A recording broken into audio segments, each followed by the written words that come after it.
So 3-0. That's what this election verdict is actually looking like. Though it must be pointed out that Chhattisgarh is a smaller state, counts slowly, but a 3-0 victory in 2023. PKD Nambiar with us, our old friend, and tracks elections politics closely. ये क्या दर्शाता है, Chief?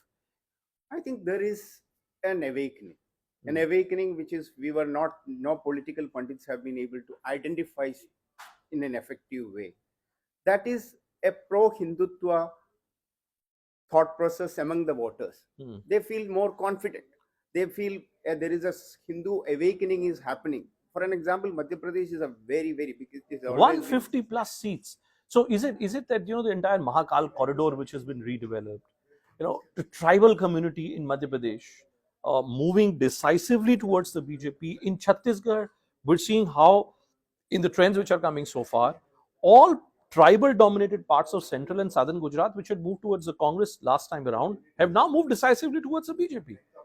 Is it what? Is it welfareism? Is it Hindutva assertion? It's a combination of all, because there's a holistic approach of governance.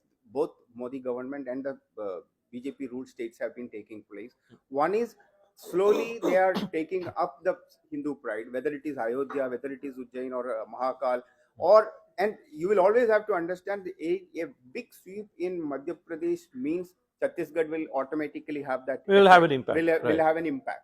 So I think it's a combination of welfareism. It's a combination of Hindu pride, a Hindu identity. And believe me, this election is a classic example of that. The way you and me or any other political pundits used to say that OBC has voted for this, or scheduled caste has voted for this, or tribal people have voted for this. It's changed completely. It is across all section of the people are voting for BJP. Otherwise, 157 seats you can't even think of. You can't even imagine. So how the vote base? I mean, in 2014, we all would look at how the BJP had changed the caste crucible. In 2014, 2017 UP, 2022 UP, the non-Yadav OBC community between UP and Bihar. Now, are we seeing something similar being created for the tribal community? President Draupadi Murmu, voted as the president. Whole host of scholarship schemes for tribal community also launched. Welfare subsidies also launched. All that falling nicely with Narendra Modi leading the campaign himself. Welfareism, you can call it like a welfareism, but then the governance, once you start feeling the governance, and how are you getting the feeling of governance today is that the direct benefit transferred to your account. So you are getting the money from the government, and just like a salary, maybe a small or a big, and that money is also going to the woman, especially in the Madhya Pradesh. They will be able to have a woman empowered. That means a family is empowered. And a family is empowered in that level, that means a society is empowered. I think it's a classic welfareism model which actually is benefiting the people, even in whether it is in the tribal area or in any other places. I think this is going to be the new model of politics. It's going to So welfareism with greater Hindutva assertion working for the BJP. What about the Congress? You come from the southern parts. Should the Congress now only focus on southern parts of the country? It won Karnataka, it's won Telangana, it has DMK as an alliance partner, and for all the anti-Sanatani logic, which has been given, the Congress seems to be out of the woods of the northern parts of the country. Is that a necessary conclusion that we? There is one thing I'll tell you. There is an overall perception that the people from the south of India do not believe that kind of a Hindutva ideology and etc. That is not true. You have seen during the Sabrimala this thing, when there is they are not the cutter typical Hindus who says that Jai Sri Ram, so it's all gone. They have their own political ideology. They work on that. But one thing I wanted to tell you, the Telangana result is going to be making a difference of political and social difference from the point of south and the north.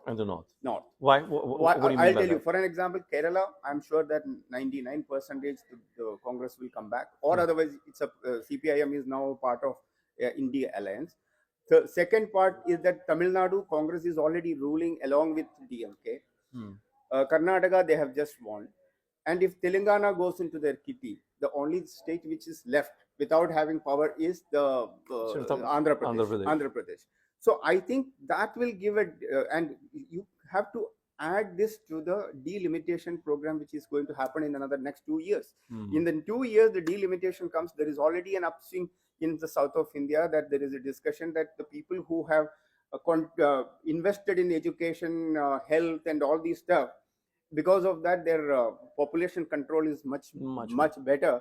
Whereas in your UP or in Bihar, they will take away the whole stuff. So I think there is a south and north divide from the point of view of BJP and Congress is going to be more and more bigger. Well, I think that's one of the fundamental conclusions which we've derived today from the day of counting, that the Congress is a party which is becoming more and more prominent and more relevant, not in the numerically significant northern parts of the country, but in southern parts of the country. Maybe it needs to go back to PKD's home base, or in Chennai, or in Kerala, to figure out what should be their overhead. But thanks. Always a pleasure speaking to you. Thanks.